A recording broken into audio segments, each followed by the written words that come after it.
मेरे selection committee में जितने लोग बैठे थे, उनके बारे में अब तो चुनाव कहीं नहीं है ना देश में, जो ईडी, सीबीआई, एनआईए सब इस समय खाली होगी, तो उसको जरा दिल्ली विश्वविद्यालय में भेजे, जरा जांच करे कि कितने लोग संघ की शाखाओं में जाते हैं। मेरे प्रिंसिपल का आरएसएस से क्या रिश्ता? टीवी पर बैठ करके यहाँ के प्रोफेसर जहर बोल सकते हैं, एक विचारधारा का पालन पोषण कर सकते हैं, तो लक्ष्मण यादव संविधान की बात नहीं कर सकते। कबूल करिए कि आपने लक्ष्मण यादव की नौकरी और विचारधारा के नाम पर छीनी है, तो ये विश्वविद्यालय को बर्बाद करना है कि फर्जीवाड़ा लोग फर्जी करके जितने यहाँ काबिल लोग पढ़ाने वाले, लंबे समय से पढ़ाने वाले लोग हैं, वो सबको हटा के और सीधे सबका मोबाइल चेक किया जाए। एक्सपर्ट, प्रिंसिपल और जितने वीसी नॉमिनी आए हैं सबका मोबाइल नंबर चेक किया जाए, बातचीत किससे किया है, किससे किस समय बात किया, इंटरव्यू कब हो रहा है, सब आपको दूध का दूध पानी का पानी सामने आए। तो चाहती है कि यहाँ पे एकदम पूरा मनुस्मृति पढ़ाई जाए। हिंदू स्टडी सेंटर खुल रहा है, यहाँ गोमूत्र, गाय, ये सब पढ़ा जाए। यूनिवर्सिटी इस काम के लिए बना था। इसलिए एक तरफ मैं कह रहा हूँ कि एक तरफ अंबेडकर, जवाहरलाल नेहरू, गांधी की विचारधारा होगी, उनमें वेरिएशंस होंगे, और ये तीनों जो है गोलवलकर और सावरकर के विचारधारा के खिलाफ थे, और लग रहा है कि आरएसएस ने इस देश पे कब्जा कर लिया है। इसलिए ये घटना नहीं, ये संकेत है, इस तरह की घटनाएं होंगी।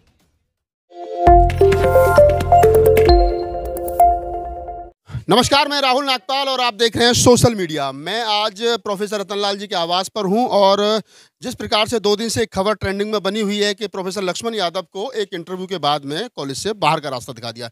आज उसी विषय को लेकर के प्रेस कॉन्फ्रेंस रखी गई थी। लक्ष्मण यादव और तमाम प्रोफेसर जो ठेके पर हैं और जो परमानेंट हैं, सारे प्रोफेसर यहाँ पर हैं। बहुत सारे स्टूडेंट उनके समर्थन में आए थे। मैं एक एक करके बातचीत करूंगा परिचय के साथ में कि आखिरकार आगे की रणनीति क्या है और ये जो हादसा हुआ है, ये जो घटनाक्रम हुआ है, ये क्यों हुआ है, इसके पीछे कौन लोग हैं। मंडल जी, थोड़ा सा हमारे दर्शकों को बताइए, ये जो हादसा हुआ है लक्ष्मण यादव जैसे अन्य लोगों के साथ में, रितु बैठी है 3.5 महीने से ज़्यादा से, ये क्यों चल रहा है, इसके पीछे कौन लोग हैं? देखिए, ये सिलसिला तो डॉक्टर रितु सिंह से ही शुरू हुआ था। 2020 में कोविड के दौरान डॉक्टर रितु को एक फर्जी कागजात पर दौलत राम के प्रिंसिपल डॉक्टर सविता रॉय जो हैं, उन्होंने उन्हें निकाला था, और उसके बाद वो ये साबित हो चुका है कि जो भी दस्तावेज उन्होंने प्रस्तुत किए वो फर्जी है। उनको अदालत में चार्जशीट किया गया है। डॉक्टर रतनलाल एक ट्वीट किए थे, उसके लिए पुलिस आ गई थी इनको गिरफ्तार करने, लेकिन डॉक्टर सविता रॉय और यूनिवर्सिटी रजिस्ट्रार पर अभी तक पुलिस द्वारा कोई कार्रवाई नहीं हुई। तो इस शासन में किस तरह से दलित, पिछड़े और आदिवासी और माइनॉरिटी जो है उनके साथ अन्याय हो रहा है, ये तो दिख ही रहा है। डॉक्टर लक्ष्मण यादव जो हैं वो भी तमाम शिक्षकों की तरह जो काफ़ी बड़े तादाद में यहाँ हैं, पिछले 14 वर्षों से पढ़ा रहे थे, और एक इंटरव्यू के बाद उन्हें बाहर का रास्ता दिखा दिया गया। ऐसा कई साथियों के साथ हुआ है, और विश्वविद्यालय में लगातार हमारे शिक्षक प्रतिनिधि यहाँ मौजूद हैं जो Delhi university teachers association academic council में है, वो इसका विरोध करते रहे हैं। इन विरोध के बावजूद सरकार के तरफ से और यूनिवर्सिटी प्रशासन के तरफ से कोई कार्रवाई नहीं की गई है, और चुन चुन के ऐसे लोगों को निकाला जा रहा है, खास तौर से जो समाज के सरोकार की बात करते हैं, दलित पिछड़ों के प्रति अन्याय जो हो रहा है, जो चाहे रोहित वेमुला हो, डॉक्टर पायल तड़वी हो, या इसी कॉलेज, हिंदू कॉलेज में जो सोमवीर जिन्होंने समरवीर जिन्होंने आत्महत्या की थी, इन मुद्दों को जो उठाते हैं उनको टारगेट किया जाता है, और उन टारगेट किए जाने वालों में सिर्फ डॉक्टर लक्ष्मण यादव नहीं, मुझ जैसे लोग और डॉक्टर रतनलाल और कई हमारे साथी शामिल। यूनिवर्सिटी की एकेडमिक काउंसिल मेंबर भी हूँ। देखिए, हैरानी की बात है कि एकेडमिक काउंसिल की मई, अगस्त और नवंबर की मीटिंग्स में दिल्ली यूनिवर्सिटी के एडमिनिस्ट्रेशन, खासकर की जो वाइस चांसलर है, कुलपति, वो बार बार कह रहे हैं कि सिर्फ कुछ 100-150 टीचर ही यूनिवर्सिटी में जो एडहॉक पढ़ा रहे हैं, बस उन्हीं का डिस्प्लेसमेंट हुआ है। ये एकदम सरासर झूठ है। इस आंकड़े के पीछे एक ये रहस्य मतलब बहुत साफ साफ एक रहस्य ये है कि एक बड़ा हिस्सा जो डिस्प्लेस हुआ है एडहॉक टीचर्स का, वो तो वापस अपने होम टाउन्स, अपने घर भी चले गए हैं, प्राइवेट यूनिवर्सिटी में जॉब कर रहे हैं। कितना एक्चुअली उन डिस्प्लेस टीचर्स को ट्रेस डाउन किया गया है, और उनमें बहुत सारे डिस्प्लेस टीचर्स, जब उनसे बात हुई भी तो उन्होंने यही शेयर किया, यही तमाम एक्सपीरियंस है कि मुश्किल से आपको एक 2 मिनट का इंटरव्यू मिल रहा है जिसमें आपके 5-10 साल का जो एक्सपीरियंस रहा यूनिवर्सिटी में पढ़ाने को, उसको मापा जाता है। जाहिर सी बात है कि ये इंटरव्यूज़ मेरिट के बेसिस पे नहीं है। ये इंटरव्यूज़ इस तरीके से भी कॉल नहीं किए गए हैं कि जितना आपने इस यूनिवर्सिटी को दिया है उसको एवेल्युएट करके आपको जॉब सिक्योरिटी या रिवॉर्ड दिया जाए। आपने 10 साल दिए इस यूनिवर्सिटी ने, आपको 15 साल दिए, तो आपको उसके बदले हम पक्की नौकरी दे रहे हैं। ये इंटरव्यूज़ इसके लिए नहीं बुलाए गए हैं, ये इंटरव्यूज़ इसलिए बुलाए गए हैं, और ज़्यादातर इंटरव्यू पॉलिटिकल क्रोनिज़्म का ही आउटकम है, क्योंकि ये तय किया जा रहा है इंटरव्यू में कि आप क्या ऐसे टीचर होंगे जो मतलब क्रिटिकल तरीके से पढ़ाएँगे, जो सवाल उठाएँगे, जो बच्चों को एक क्रिटिकल बेंट ऑफ माइंड देंगे। अगर आप उस किस्म के टीचर उनको दिखेंगे, तो आपके लिए इस यूनिवर्सिटी में जगह नहीं है। लक्ष्मण यादव या और उनके जैसे जो टीचर्स हैं जिनको डिस्प्लेस किया गया है, ये पूरी तरह से एक पॉलिटिकल वेंडेटा का पार्ट है। उनके ऊपर इस तरह की कसर निकाली जा रही है क्योंकि वो लोग मुखर हैं।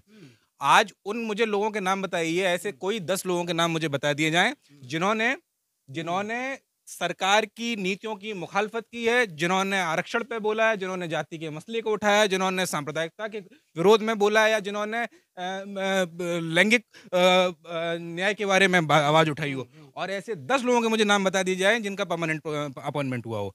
अब सिर्फ अपॉइंटमेंट का एक मानक रह गया है कि शाखा के मृग बन जाइए जाके और वहाँ पे लाठियाँ भांजिए जाके, या फिर जो शाखा मृगों के जो उनके लीडर्स हैं उनके आप पादुकाएं उठा के चरण पे अपने सर पे ढोइए जाके। इसके अलावा कोई मानक नहीं बचा हुआ है। यूनिवर्सिटी पूरी तरह से बर्बाद हो चुकी है, और इसका आलम, और ये जो लोग जहां तक आवाज पहुंच रही हो, ये पब्लिक इंस्टीट्यूशंस हैं। ये इन्हीं की वजह से आप आज देश के पास में कितने इंस्टीट्यूशंस बचे हैं? 2, 4, 5, 10 आप नाम गिला लेते हैं, उसके अलावा आपके पास कुछ नहीं बचा हुआ है।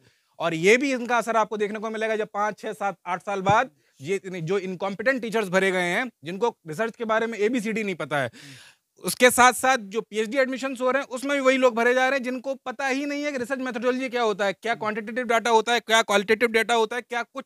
मतलब इतनी बेइंतहाई हो चुकी है कि बोलने के लिए कुछ बचा नहीं है, क्या क्या कहाँ कहाँ बोला जाए। अब ये सवाल यहाँ से उठ के आप लोगों के बीच जनता तक पहुंचना चाहिए, क्योंकि इनकी नौकरी चली गई है, ये अपना कुछ कर रहेंगे, खा कमा लेंगे, इतने सक्षम है, 14 साल पढ़ाया है, तो इनके पास इतनी क्षमता है कि इनको कोई भी संस्थान रख लेगा, ये अपनी रोजी रोटी चला लेंगे। लेकिन सवाल आपका है, आपके बच्चों का है, आपके जो भविष्य आपके बच्चों का आने वाला है, उनको आप क्या दिखाना चाहते हैं? आप पढ़ा लेंगे अशोका यूनिवर्सिटी में, आप पढ़ा लेंगे जिंदल में जाके, आपकी नहीं औकात है, मैं आप खुल के कह रहा हूँ, आप नहीं पढ़ा पाएंगे। 40,000 रुपए महीने की आपकी तनख्वाह है, आपकी औकात से बाहर है। शब्द शायद आपको गलत लग रहा हो, लेकिन ये सच्चाई है। EWS का तो सर्टिफिकेट सबको पता है, बहुत सारे टीचर्स का फ्रॉड बना के यहाँ पे अपॉइंटमेंट किया गया है। ये रिस्पॉन्सिबल होकर आपको बता रहा हूँ। और उसके साथ साथ मतलब जो लोग अपना वक्तव्य रखते हैं उनको टारगेट करने का और पूरा सिस्टम चला हुआ है। लक्ष्मण का तो केस उसमें आता है, लेकिन लक्ष्मण से पहले भी जहां पे हम आज खड़े हैं, यहाँ पे डॉक्टर समरवीर का मतलब खुदकुशी के बाद भी ये लोग मतलब लाइक अपना तरीका नहीं बदला। और 1-2 लोगों से बात कर लेते हैं। क्या नाम है आपका? मेरा नाम डॉक्टर संदीप यादव। कहाँ पढ़ाते हैं? मैं दिल्ली यूनिवर्सिटी में पढ़ाता हूँ। ये जो पूरा प्रकरण हुआ है, जो आपने वहाँ पे PCB सुनी और तमाम लोगों को सुना, आप एक as a professor, as a teacher कैसे देखते हो? अगर यही हालात रहे तो SC ST OBC और माइनॉरिटी के स्टूडेंट्स हों चाहे टीचर हों, उन लोगों के लिए तो परमानेंट दरवाजे बंद करने की कोशिश की जा रही है। एक्चुअली मैं दिल्ली विश्वविद्यालय में एसोसिएट प्रोफेसर हूँ, प्रोफेसर के लिए एलिजिबल हो गया हूँ, और इससे पहले मैं भारत के 2 और विश्वविद्यालयों में परमानेंट फैकल्टी के रूप में पढ़ा चुका हूँ।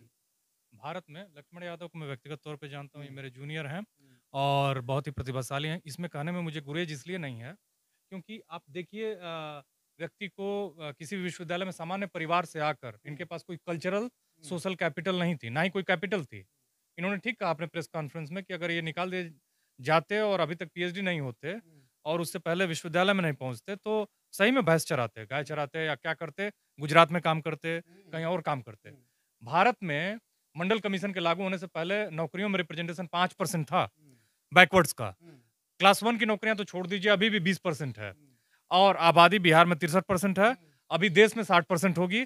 60 लोगों को कितना नौकरियां मिल रही हैं? 20। और उसमें लक्ष्मण यादव जो प्रतिभाशाली हैं, 96 का इनका, इस तरह का मुझे नहीं लगता है कि किसी भी विषय में पूरे दिल्ली विश्वविद्यालय में किसी का होगा। और 96 आउट ऑफ 100 आपकी एकेडमिक स्कोर होने के बावजूद, गोल्ड मेडल होने के बावजूद, JRF होने के बावजूद, इतने कम उम्र में डॉक लग जाने के बावजूद, एक बहुत ही एक तरह से किसी को भी इनके करियर से ईर्ष्या होगी कि बहुत सारे लोग ख्वाब देखते हैं कि मेरा करियर इस तरह का हो। इसके बावजूद ये क्लासिक केस है, मैंने ट्विटर पर लिखा था। क्लासिक केस इसलिए है कि इतने प्रतिभाशाली युवा को आप अगर विश्वविद्यालय से निकाल रहे हैं तो विश्वविद्यालयों को ज्ञान का कब्रगाह बना रहे हैं। और ये पहली बार नहीं है, दिल्ली विश्वविद्यालय में जितनी भी इस तरीके की वॉइसेज हैं जो इस देश के हुक्मरानों को असहज करती हैं, बीजेपी को असहज करती रही, RSS को असहज जो लोग करते रहे, उन तमाम लोगों पर हमले हो रहे हैं। हमने पिछले साल प्रोफेसर रतनलाल के ऊपर देखा कि किस तरीके का टारगेट करके निशाना बनाया गया। उसके बाद रितु सिंह का केस देखा। अब डॉक्टर लक्ष्मण यादव को देख लीजिए। ये दरअसल एकेडमिक्स का मामला नहीं है। जिस बात को लेकर के डॉक्टर लक्ष्मण यादव देश भर के अलग अलग हिस्सों में जा रहे हैं, जिस तरीके की सामाजिक न्याय की वो बात कर रहे हैं, जिन पिछड़ों के वो हक और हुकूक की आवाज को बुलंद कर रहे हैं, जो दलित तबके के साथ जो अन्याय हो रहा उसके खिलाफ जो लड़ाई सड़कों पर वो लड़ते हैं। किताब की लड़ाई और जो एकेडमिक्स और क्लासरूम की जो लड़ाई वो तो एक है ही, लेकिन उसके साथ साथ सड़क से लेकर के पार्लियामेंट स्ट्रीट तक जो पूरी की पूरी लड़ाई डॉक्टर लक्ष्मण यादव और इस तरीके की आवाजें हम लोग लगातार उठाते रहे हैं, उसी का खामियाजा हम लोगों को आज की तारीख में उठाना पड़ रहा है। और ये और कुछ नहीं है। हम सब लोग बहुत अच्छे से वाकिफ हैं उनकी मेरिट से, उनकी काबिलियत से, लेकिन काबिलियत देख करके नौकरी देने की परंपरा इस विश्वविद्यालय में बहुत पहले खत्म हो चुकी है। अभी जिस तरीके की परंपरा है उसमें हम देख रहे हैं कि एक खास पॉलिटिकल पार्टी के लोगों को ही प्रमोट किया जा रहा है, और हम जो लोग उनसे इत्तेफाक नहीं रखते हैं उनको चुन चुन करके निशाना बनाया जा रहा है। लक्ष्मण जी के बारे में बता दूं, ये सिर्फ दिल्ली विश्वविद्यालय के एक आम शिक्षक नहीं है, ये एब्जॉर्प्शन आंदोलन के बहुत बड़े एक सिपाही थे, बहुत बड़े कार्यकर्ता थे, बहुत बड़े चेहरा थे। इनको बेदखल कर दिया गया। आप आर्ट्स फैकल्टी के सामने जाके देखें, ऋतु जो पिछले 100 दिन से अधिक धरने पे बैठी है, वो क्यों बैठी है? क्योंकि वो बहुत बड़ी नेता उभर रही थी। तो जो दलित समाज से, वंचित जमात से जो नेता पैदा होंगे उनको खत्म कर देंगे, ऐसा नहीं होगा। तो इसी संविधान के माध्यम से, इसी संघर्ष के माध्यम से, लोकतांत्रिक और संवैधानिक प्रक्रिया के माध्यम से हम अपनी आवाज को बुलंद करेंगे और हक की लड़ाई को अंजाम तक लेके जाएंगे। ऐसा मैं तो आपको बहुत बहुत शुभकामनाएं आगे के भविष्य के लिए। अभी तक जो हुआ उसको भूल करके और उसको भुला करके आगे क्या प्रोग्राम है जो हुआ है। लक्ष्मण यादव का मुखर बोलना, लक्ष्मण यादव का अम्बेडकर पे, फूले पे, कबीर पे, नानक रैदास की विचारधारा को आगे बढ़ाना और उसी प्रकार का स्टूडेंट, उसी प्रकार का जमात तैयार करना, ये भारी पड़ा है। बहुत शुक्रिया आप सबका कि आप लोगों की वजह से ये मुद्दा बहुत दूर तक जाएगा। और अभी तो जिस लड़ाई को हम लड़ रहे थे उस लिहाज से तो ये शुरुआत है। हम प्रोफेसर रतनलाल के घर पर खड़े हैं और हम जानते हैं कि इनको कितना झेलना पड़ा। प्रोफेसर सूरज मंडल हैं, जितने भी लोग हैं न्याय पसंद हैं, संविधान के लिए लड़ते हैं, सामाजिक न्याय की बात करते हैं, उन सारे लोगों को टारगेट किया जा रहा है। तो उसी कड़ी में हमारा नंबर अब आया। फिलहाल अब मैं इस पूरे मामले को दो तरह से देख रहा हूँ, दो एंगल है इसका। पहला ये है कि हम लोग दरअसल आज यहाँ तक पहुँचे हैं तो इन विश्वविद्यालयों की बदौलत ही पहुँचे हैं। अगर इलाहाबाद विश्वविद्यालय, दिल्ली विश्वविद्यालय न होता तो मैं यहाँ नहीं होता, मेरे जैसे भारत में संविधान और मंडल कमीशन न होता तो हम यहाँ नहीं होते। तो इन सब ने मिलकर हमें बनाया है, तो हम इन्हें सामने अपने बर्बाद होते देख रहे हैं, इसलिए बोल रहे हैं कि जिन चीज़ों की वजह से हम बने वो बर्बाद हो रही, तो दुख है हमें। वो बर्बाद कैसे हो रही है? मुझे नौकरी नहीं मिली, एक सवाल मेरा है। उसके लिए मैं यही कहूँगा कि मुझे ये बताए, दिल्ली विश्वविद्यालय प्रशासन बताए, मेरे कॉलेज की सिलेक्शन कमेटी के लोग मुझे जवाब दें कि कौन सी ऐसी पात्रता थी जो हम पूरी नहीं किए। 14 साल उसी कॉलेज में पढ़ाया। API स्कोर 100 में 96 है। मैंने पब्लिक कर दिया है, सब कुछ पब्लिक कर दिया।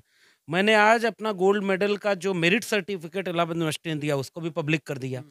अब जरा department, college administration, university administration और अगर समय मिल जाए तो शिक्षा मंत्रालय और आदरणीय प्रधानमंत्री जी भी इसमें थोड़ा इंटरेस्ट ले लें। दिल्ली विश्वविद्यालय का मामला है।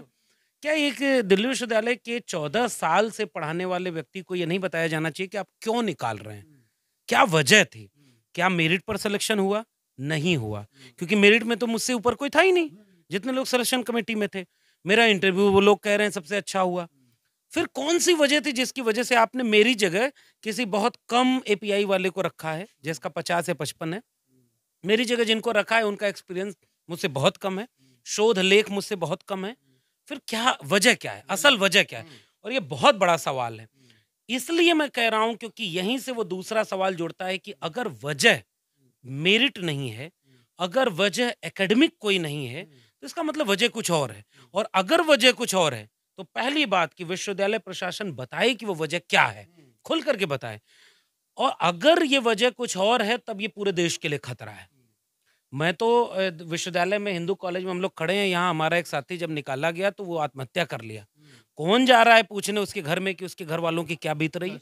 जितने लोग यहाँ से निकाले गए, सैकड़ों की तादाद में निकाले गए, बस होता ये है साहब कि वो बोलते नहीं हैं, क्योंकि अगर निकाले जाने के बाद बोल देंगे तो अगली बार कहीं मौका ही खत्म हो जाएगा।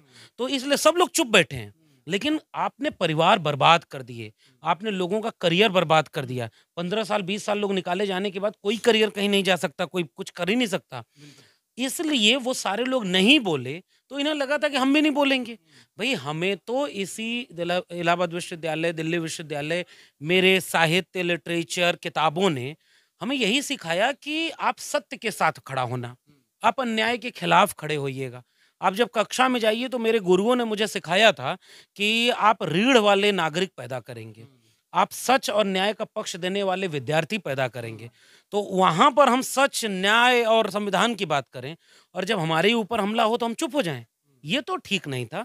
हम जानते हुए कि इसके बाद हमारा करियर बर्बाद कर दिया जाएगा, इसके बाद कोई हमें नौकरी नहीं देगा, फिर भी आज के तारीख में अगर सब खामोश रहे तो फिर बोलेगा कौन? इसलिए हमें तो बोलना पड़ेगा। ये जानते हुए भी कि हमको जब अपने मेरिट से नौकरी लेनी थी तो मेरिट से नौकरी ली, 21.5 साल में ले ली। टॉप किया यूनिवर्सिटी तो अपनी मेरिट से कर ली। पीएचडी, रिसर्च पब्लिकेशन, सब कुछ मेरा मेरिट पे हो गया। तुम्हें कमजोर कड़ी मिली, नौकरी छीनना छीन लिए। तुम मेरा हुनर कैसे छीनोगे? मेरी डिग्रियां, मेरी काबिलियत, तुमने मेरी कक्षा छीनी, मैं अपने घर में बैठकर वहां से विद्यार्थियों को पढ़ा लूंगा, मैं वहां से संविधान की बात करूंगा, साहित्य की बात करूंगा, वो तो नहीं छीन सकते। सवाल इस बात का है कि तुम विश्वविद्यालय को बर्बाद कर रहे हो अपना। अब मेरे कुछ सवाल हैं, अब ये लंबी बातचीत की बजाय पूरे देश के लोगों से एक अपील है। मेरे सिलेक्शन कमेटी में जितने लोग बैठे थे उनके बारे में, अब तो चुनाव कहीं नहीं है ना देश में, जो ईडी, सीबीआई, एनआईए सब इस समय खाली होगी, तो उसको जरा दिल्ली विश्वविद्यालय में भेजे, जरा जांच करे कि कितने लोग संघ की शाखाओं में जाते हैं। मेरे प्रिंसिपल का आरएसएस से क्या रिश्ता है? मैं बुरा नहीं मान रहा हूँ, वो आरएसएस के हो सकते हैं, लेकिन अगर वो आरएसएस के हो करके किसी कॉलेज के प्रिंसिपल, रजिस्ट्रार हो सकते हैं, तो मैं किसी अलग विचार का हो करके असिस्टेंट प्रोफेसर नहीं हो सकता। टीवी पर बैठ करके यहाँ के प्रोफेसर जहर बोल सकते हैं, एक विचारधारा का पालन पोषण कर सकते हैं, तो लक्ष्मण यादव संविधान की बात नहीं कर सकता। तो पहला सवाल मेरा ये है, जरा जांच करके बताया जाए कि कौन कौन दिल्ली विश्वविद्यालय के ऐसे प्रोफेसर हैं जो आरएसएस की शाखाओं में जाते हैं, कितने प्रोफेसर ऐसे हैं जिनके रिश्तेदारों को नौकरी दी गई है, कितने लोग ऐसे हैं जिनको कम मेरिट पर नौकरी दी गई है। क्या दिल्ली विश्वविद्यालय में पैसा लेकर नौकरी दी जा रही है? क्या दिल्ली विश्वविद्यालय में आरएसएस की शाखाओं से लोग भर्ती किए जा रहे हैं? ये तो लोग दिल्ली विश्वविद्यालय के ऊपर आरोप लगा रहे हैं। साख दाव पर है इस विश्वविद्यालय की, और हमारा ये विश्वविद्यालय है, मुझे चिंता है अपने विश्वविद्यालय की। इसलिए आज कुलपति को सामने आकर इसका जवाब देना चाहिए कि नहीं, ये देखो प्रमाण, हमने कभी किसी को पैसा लेके नौकरी नहीं दी, ये प्रमाण है कि कोई आरएसएस का कैडर नहीं भरा जा रहा। और भाई आज जितने लोग नौकरी कर रहे हैं आरएसएस वाले, इसमें अधिकांश लोग तो नौकरी में तब आए होंगे जब कांग्रेस की सरकार थी। तो विश्वविद्यालय में नौकरी मेरिट से होती है, इंटरव्यू से होता है, आपके लिखने, पढ़ने और एकेडमिक काम करने से होता है। विचारधारा देखकर न नौकरी ली जाती है, न किसी की नौकरी छीनी जाती है। और कबूल करिए कि आपने लक्ष्मण यादव की नौकरी कर विचारधारा के नाम पर छीनी है, तो ये विश्वविद्यालय को बर्बाद करना है कि नहीं है? आखिर में केवल इतना कहूंगा कि मैं तो बोल रहा था, बहुत सारे लोग वो मारे गए जो चुप थे, उनको भी नहीं, और बहुत सारे तो हमारे ऐसे लोग थे जो उधर से शाखा में चले गए कि परमानेंट हो जाएंगे, उनका भी नहीं हो रहा है। तो इसलिए विश्वविद्यालय गुलाम और डरा हुआ ऋणविहीन टीचर, मुर्दा नागरिक पैदा करता है, और विश्वविद्यालय बर्बाद हो गए तो देश बर्बाद हो जाएगा। मैं विश्वविद्यालय में हूं, मैं देख रहा हूं कि बर्बादी सामने है। इसी विश्वविद्यालय में यज्ञ होते हैं, इसी विश्वविद्यालय में गौशाला खुल रही है, इसी विश्वविद्यालय में मंदिर पर कार्यक्रम हो रहे हैं, इसी विश्वविद्यालय में एक विचारधारा के लिए परेड करते हैं। तो उससे विश्वविद्यालय का माहौल खराब नहीं होगा। हम संविधान की बात करते हैं तो कैसे खराब होगा? मैं फिर से जाते जाते कह रहा हूं, दिल्ली विश्वविद्यालय के कुलपति जवाब दें, शिक्षा मंत्री जवाब दें, और आदरणीय प्रधानमंत्री जवाब दें, किसी प्रोफेसर को नौकरी से निकालने की वजह क्या है? ये वजह मैं जानना चाहता हूं, और उस ठोस वजह को जब तक मुझे नहीं पता चलेगा, करियर का कुर्बान होगा ना। नौकरी छीनिए, हौसला थोड़ी छीनेंगे, लड़ेंगे, और अब इस पूरी लड़ाई को जन आंदोलन बनाने की कोशिश करेंगे। हम पूरे देश के लोगों से ये अपील करते हैं, आप सब मुल्क के हुक्मरानों के नाम चिट्ठी लिखिए, आप सब राष्ट्रपति के नाम चिट्ठी लिखकर सवाल पूछिए कि विश्वविद्यालयों को बर्बाद क्यों किया जा रहा है। और इस शिक्षा बर्बाद हो गई ना, ये सारे प्राइवेट हाथों में बेचे जा रहे हैं, ठेके पर प्रोफेसर रखे जा रहे हैं, ठेके पर इलाहाबाद विश्वविद्यालय की फीस बढ़ाई गई, विद्यार्थी आंदोलन के तो जेल में है। 69,000 शिक्षक भर्ती वाले मामले में लोगों ने आंदोलन किया तो उनके ऊपर लाठी चल रही है।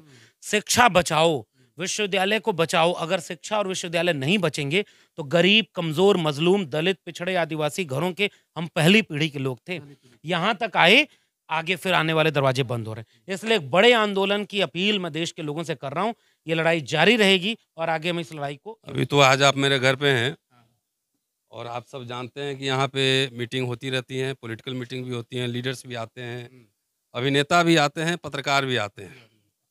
तो आज सुबह से कई बार फ़ोन आ लिया पुलिस का मुझे, और आप में से कुछ लोग आए हुए तो प्रिंस तो यहाँ कहा गया कि एडमिन ने जो है मना किया है। फिर मैं वहाँ गया, हमने किसकी हिम्मत है कि क्यों मना किया भाई, मेरे घर पे तो आ ही सकते हैं लोग। तब ये प्रेस वार्ता यहाँ पे हो पाई है। और मूलतः बेसिक बात यह है कहना कि ये बेसिकली एक धर्म युद्ध है।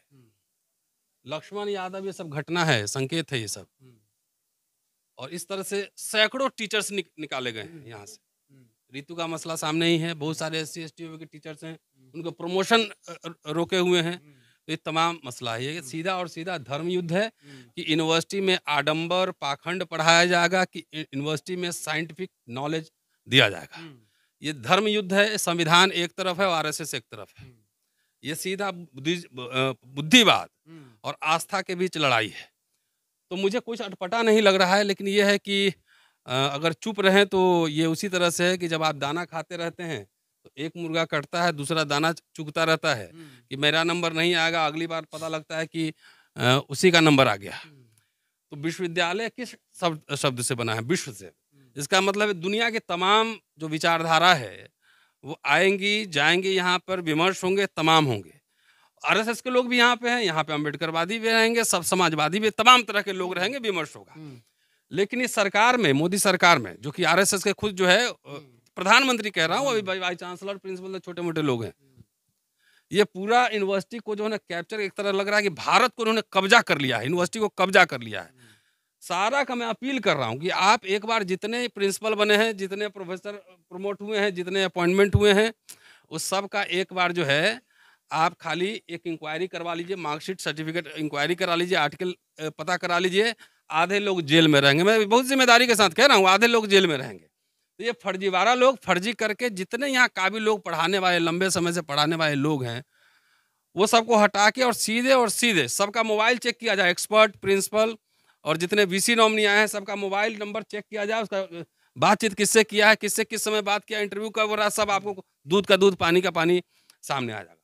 बेसिक बात है कि RSS की विचारधारा जो डाइसेंट को बर्दाश्त नहीं करती है, डाइसेंट को बर्दाश्त नहीं करती है। वो चाहती है कि यहाँ पे एकदम पूरा और पूरा मनुस्मृति पढ़ाई जाए। हिंदू स्टडी सेंटर खुल रहा है, यहाँ गोमूत्र, गाय, ये सब पढ़ा जाए। यूनिवर्सिटी इस काम के लिए बना था। इसलिए एक तरफ मैं कह रहा हूँ कि एक तरफ अंबेडकर, जवाहरलाल नेहरू, गांधी की विचारधारा होगी, उनमें वेरिएशंस होंगे, और ये तीनों जो है गोलवलकर और सावरकर के विचारधारा के खिलाफ थे। और लग रहा है कि RSS ने इस देश पे कब्जा कर लिया है। इसलिए ये घटना नहीं, ये संकेत है। इस तरह की घटनाएं होंगी, इसलिए पूरे नेशन वाइड इनके खिलाफ आंदोलन चलाने की जरूरत है। इनको सबसे पहले इनको हराना जरूरी है। ये सबसे अहम मुद्दा है, क्योंकि ये कुछ मतलब कहीं आप चिट्ठी लिखिए वाइस चांसलर को, प्रिंसिपल कोई जवाब नहीं देगा। अरे वाइस चांसलर के अंडर में थोड़ी ही काम करते हैं हम प्रिंसिपल के अंडर में थोड़ी ही काम करते हैं। वो कलीग है, वो एडमिनिस्ट्रेटिव हेड होंगे। तो मैं कुछ लिख के दूं, कोई जवाब नहीं, लेकिन उस संघ कार्यालय से कोई लिख के आ जाएगा, RSS का संघी लिख के देगा, तो उस पर तुरंत कार्रवाई हो जाएगी। ये प्रेस वार्ता करना, अपनी बात रखना, ये तो हमारा फंडामेंटल राइट है। तो क्यों पुलिस हमसे फोन करके पूछ रही है? अभी शाम में भी एक स्टाफ आया, बोला कि यहाँ के क्लिपिंग चाहिए। हमने शाम में जाओ, पूरे सोशल मीडिया पे क्लिपिंग मिल जाएगा। तो ये हाल है। लग रहा है कि देश दोबारा जो है ये गुलाम बन गया है, ये मनुस्मृति या गुलाम बनाने की तैयारी है। इसलिए इसको खाली आप सिम्टम समझिए। ये एक इंडिविजुअल रतनलाल और सूरज मंडल और इसकी लक्ष्मण की लड़ाई नहीं है, ये लड़ाई पूरे आने वाली जनरेशन की है। शुक्रिया। मैंने सूरज मंडल से शुरुआत की और क्या नाम है प्रोफेसर रतनलाल तक तमाम प्रोफेसर्स की से बातचीत की, और बातचीत करने के बाद में एक बात तो तय है कि कहीं ना कहीं जिस प्रकार से SC ST OBC और माइनॉरिटी के प्रोफेसर्स को टारगेट किया जा रहा है, उनको निशाना बनाया जा रहा है, ये तो तय है कि कहीं ना कहीं यूनिवर्सिटी को मनुस्मृति और RSS के सारे पर चलाने की कोशिश की जा रही है।